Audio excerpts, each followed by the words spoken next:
think that I always have had a goal of at least trying to make the world a better place. I just feel we are given resources and we need to use them well in this world and not just take.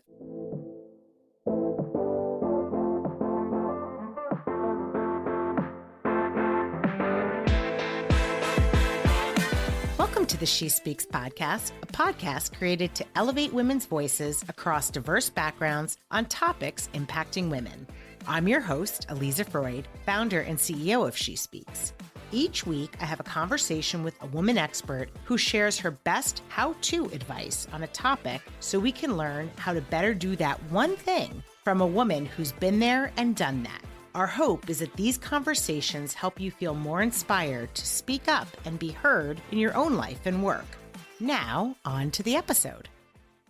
Welcome back to the show. Hope you're all having a great week so far. So today's episode is one that if you were someone who ever thought that investigative journalism or criminal investigation was something that was super interesting to you, you're going to enjoy this conversation. I have on Maya Lau. Maya is currently the executive producer of Other People's Pockets, a podcast on Pushkin from Pushkin Media. And Maya spent her career at the Los Angeles Times and worked as an investigative reporter there. Her work has really helped to bring new laws that reverse decades of secrecy in police, disciplinary files. Additionally, work that she did in Louisiana, her team won a National Investigative Reporters and Editors Award for its investigation of Burl Cain, who resigned following the outbreak of stories about him.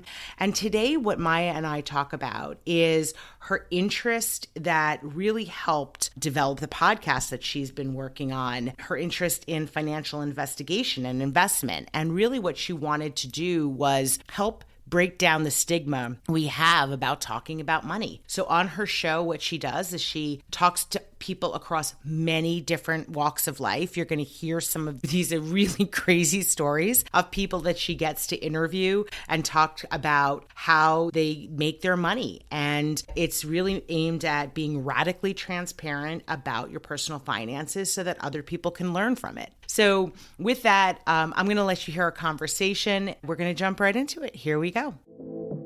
Maya, welcome to the show. Thank you so much for having me. I'm looking forward to chatting with you. Also, fellow podcaster, I have heard your podcasts and I love what you cover. You do this thing that I think is quite unique in terms of how you talk with people. And you talk with people about really just being transparent about their money or their finances, I should say, which is not something that I think people in general like to do. And in particular, what we have learned is that women really don't enjoy talking about money. How did the idea for your podcast come to you? Yeah, the idea came because I just realized that I like having these conversations in my personal life. I think when I was at the Los Angeles Times as a reporter and I was actually looking to leave, I was looking to really make a big pivot in my career.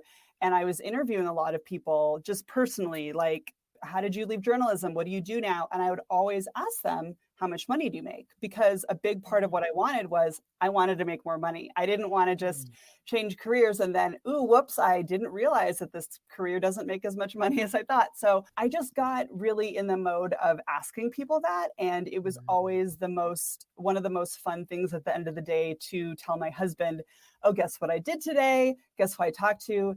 And guess how much money they make? And he always loved hearing that detail. And I just started to realize I want to do a podcast where I just ask people how much money they make and then also ask other things. It's not just this very flat kind of, here's this person, here's much money, and then that's it. It's also about their life and their philosophy. And I was always interested in personal finance.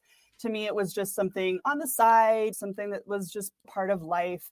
And I realized that I was listening to a bunch of personal finance podcasts, but I didn't feel like I was hearing anywhere they actually talk about the numbers of how much money they make. It was talking about money, talking around money, talking about a lot of money. But I always was like, what's the dollar amount? So I just realized, I don't know if there's really space in the podcast landscape for this, but I really want to create this. I think, people have told me I have a very direct personality. So I think I'm just like, I just want to go in for that question that we all wonder, but sometimes we don't feel comfortable asking. What is the most surprising thing that you've encountered as you go about asking people these questions? I think is what's surprising is figuring out what they are and aren't comfortable with. Like Mhm. we screen people ahead of time. Hey, we'd love to have you on our show. This is what our show is about. And the heart of our show is finding out how much money people make. And this is all about salary transparency. And so are you in or are you out? And if they're in, a lot of times they're comfortable saying how much money they make. But then there's other things that they're not as comfortable with that have surprised me at times. Not as comfortable with talking about what socioeconomic class they're in, Mm. or they're not as comfortable talking about their net worth, which is understandable because in some ways your net worth is the ultimate price tag on your head, or they're not comfortable. Yeah, just with other aspects. It's interesting, like how you can be comfortable with money, but also be like, there's a place I'm not willing to go, which I totally respect. But it's just, you ask what's been surprising. It has been interesting to see how each person weighs what those boundaries are for themselves.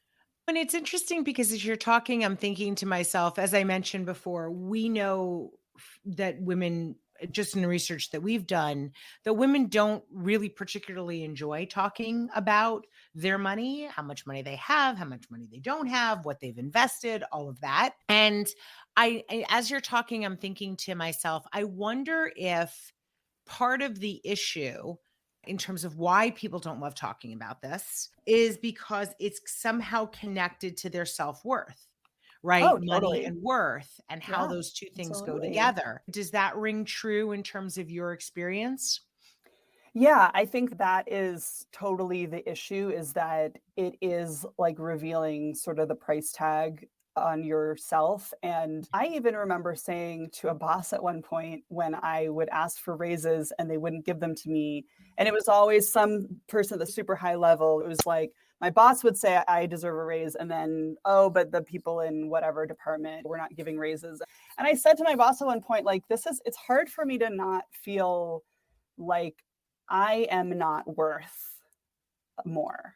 Like that Mhm. you guys are telling me, I know that's not true, but it is really hard for me to feel like I literally am not worth Mm, more as a mhm. person. And yeah, I think that even just the word worth, it's like, what does that mean? I think that it's a stripping down. It's if you suddenly saw everybody in their bathing suits at work, it's just It's an it's a little exposure. much. Yeah, it's Mhm. exposure. It feels like this is it.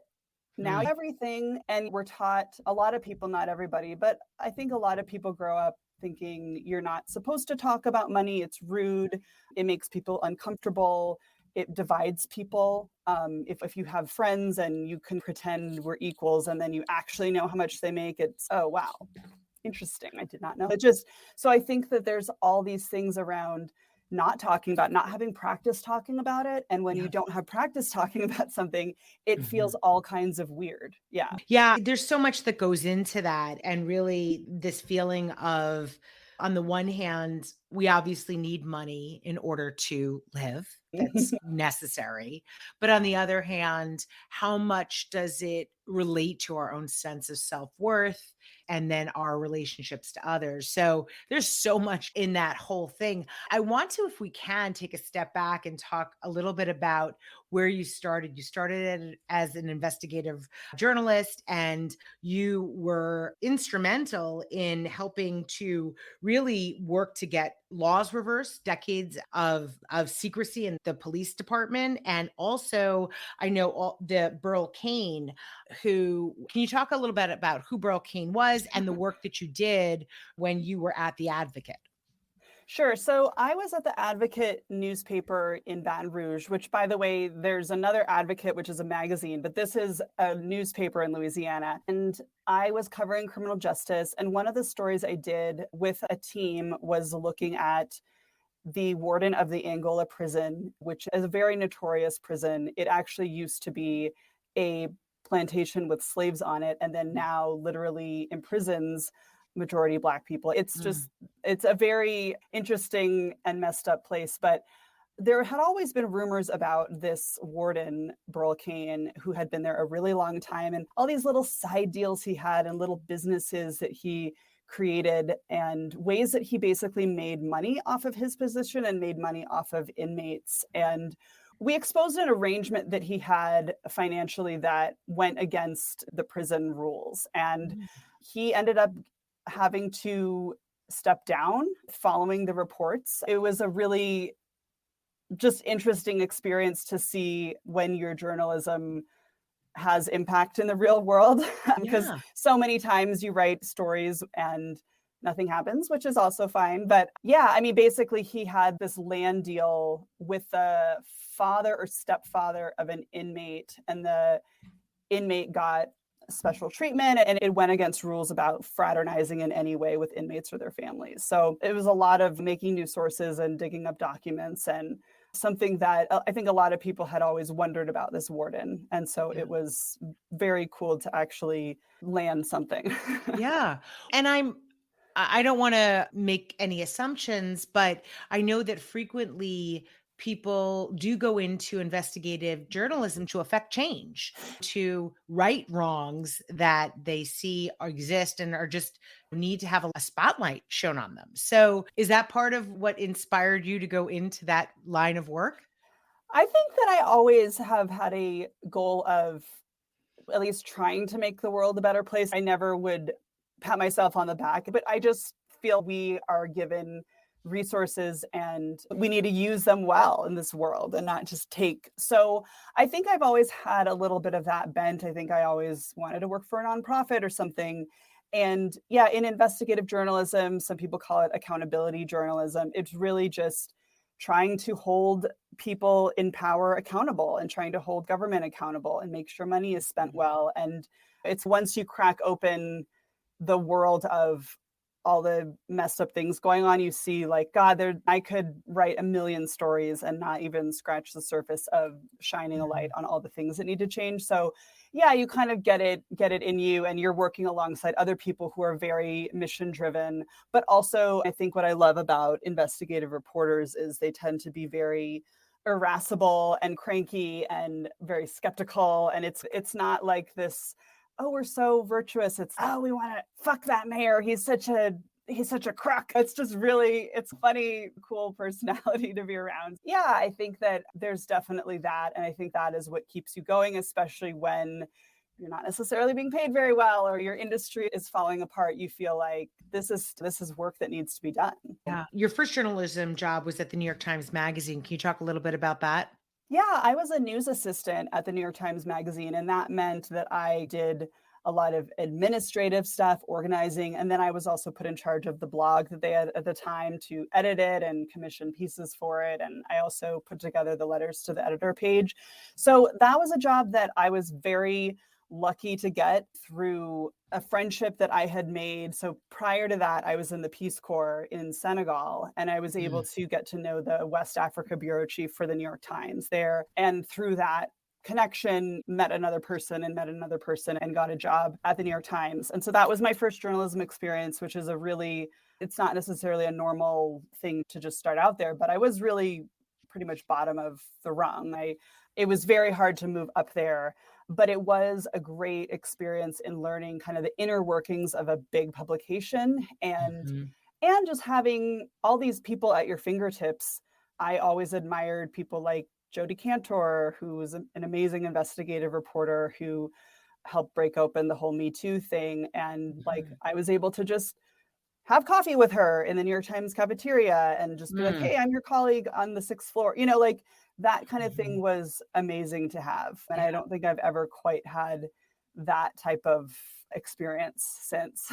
Yeah. Well, can you talk a little bit? I know we mentioned that you have really helped reverse laws that, or things that are issues that you have uncovered. Can you talk about how you've been able to change those laws? What were they? I know we talked a little bit about them being related to the police department, but can you talk about what it was that you helped change and how you were able to go about doing that?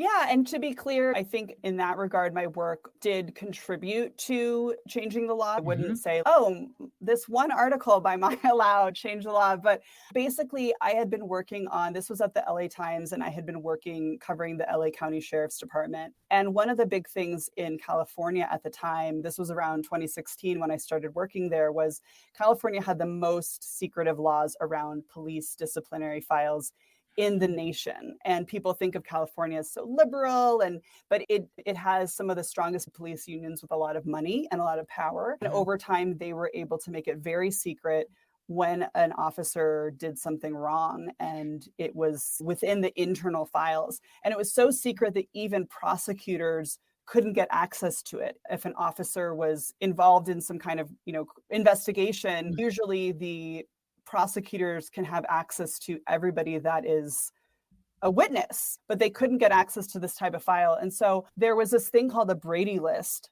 and which exists at pretty much every police department. And it's a list of officers with histories of wrongdoing. And the reason it's important is because if you want to cross-examine an officer on the stand, you should be able to bring up any evidence that they have lied in the past. Just like if I were on the stand and someone found evidence that I've lied in my life, you could bring it up and say, why should we believe you now? Or let's weigh this evidence. And so I was able to get access to this Brady list. And it was basically a crime for someone to give this to me. It was very secret. And I was able to use, the list was very spare. It was like name and violation code number. It wasn't a lot of information, but I worked with a team of reporters as well to verify and to get more details on. So what does it mean that Bob Jones lied on a report? We had to go find it in lawsuits and find new sources and find new documents to shed light on what actually happened and corroborate it. And so we put that out, and we put out many other stories showing really the impact that these secrecy laws had on the justice system and how a lot of people didn't get justice because it wasn't open. And so that over time led to some opening of these laws. I wouldn't say now it's like 180 and it's just open, but there was certain categories, I believe lying and sexual assault and certain very severe types of misconduct that did get opened up. And we know that lawmakers were reading our stories, and this was contributing to the conversation. Yeah, I'm not going to fully take credit for it, but it was great to be a part of that conversation and to help further inform that whole movement. So it's clear just from talking with you and that understanding that there is this opportunity to affect change and to shine this spotlight on things that should be something that we're paying attention to and potentially could change laws, like what we just talked about, is a reason for maybe the appeal for a lot of people to go into journalism. You don't work day to day as a journalist anymore. You are working on this amazing podcast you do. Do you miss that part of the journalism work, what we were just talking about?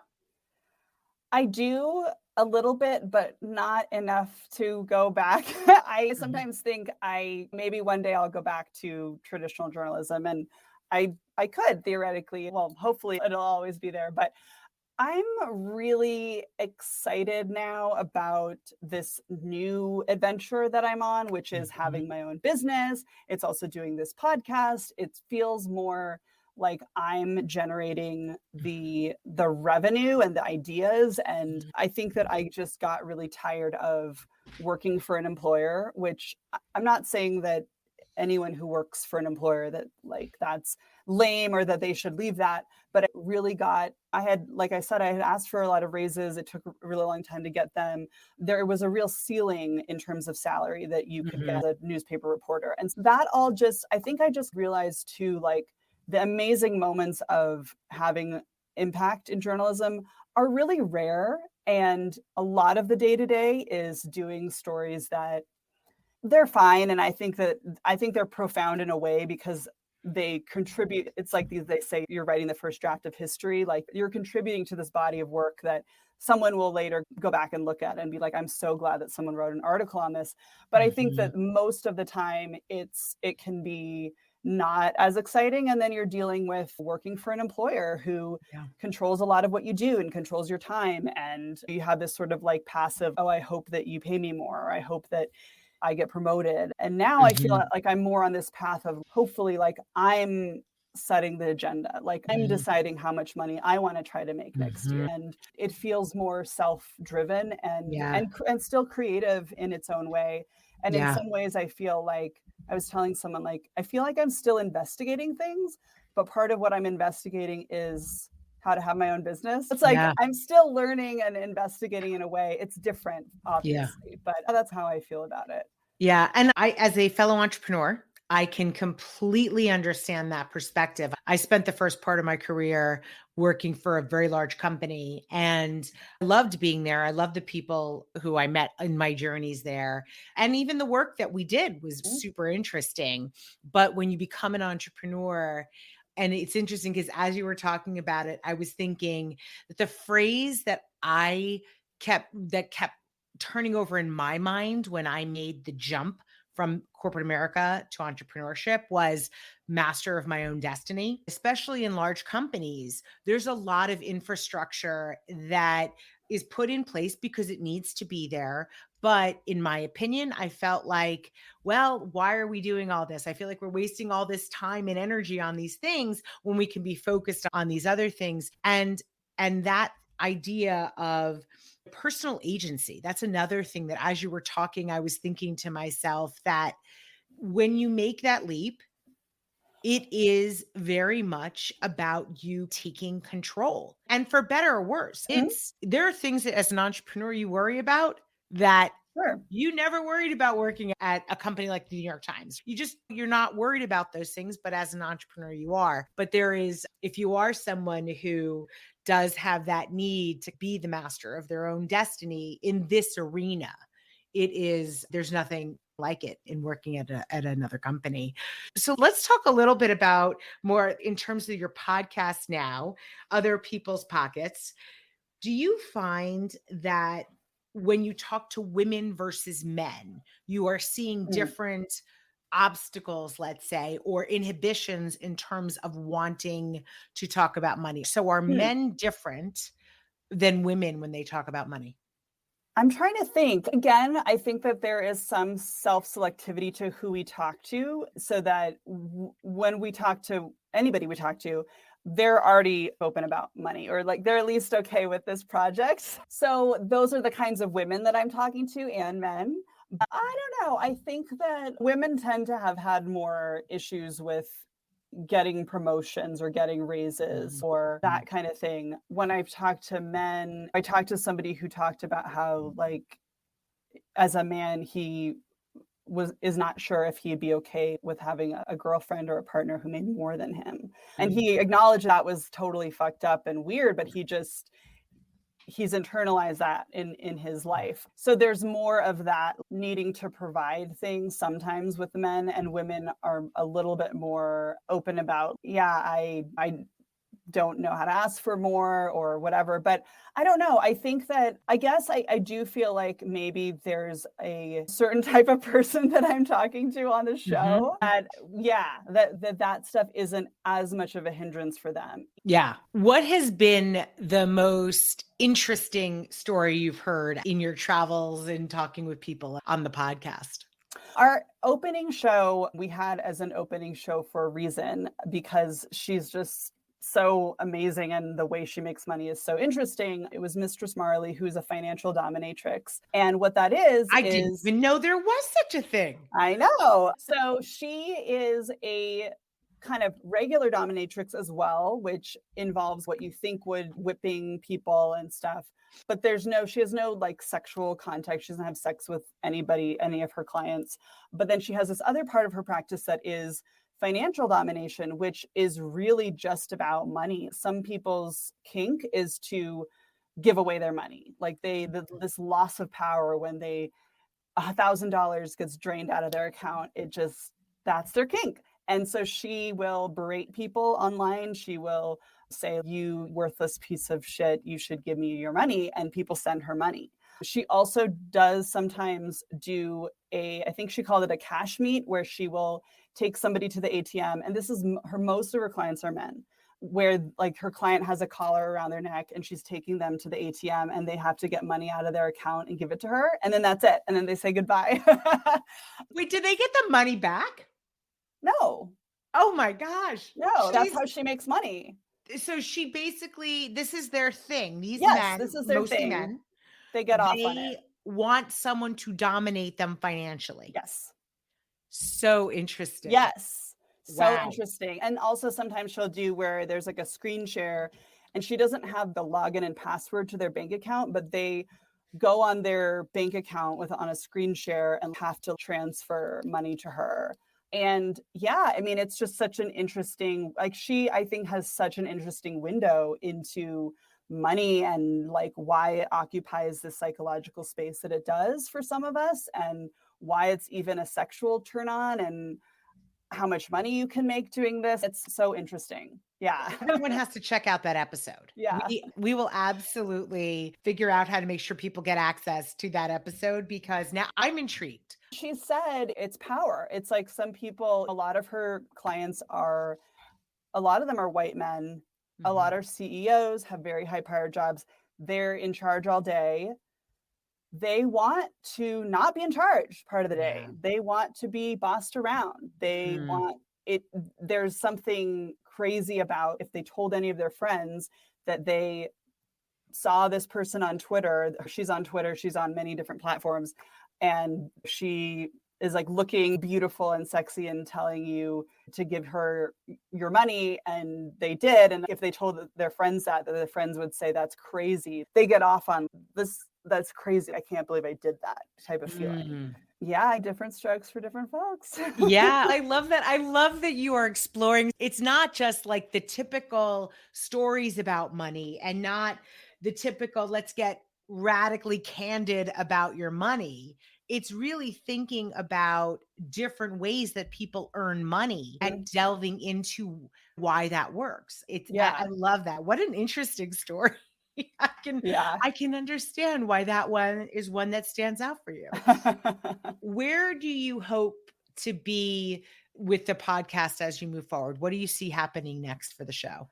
Yeah, that is such a good question. And I actually newly have an executive coach. I have never had anyone like this before. And we were talking about like what am I ultimately doing here?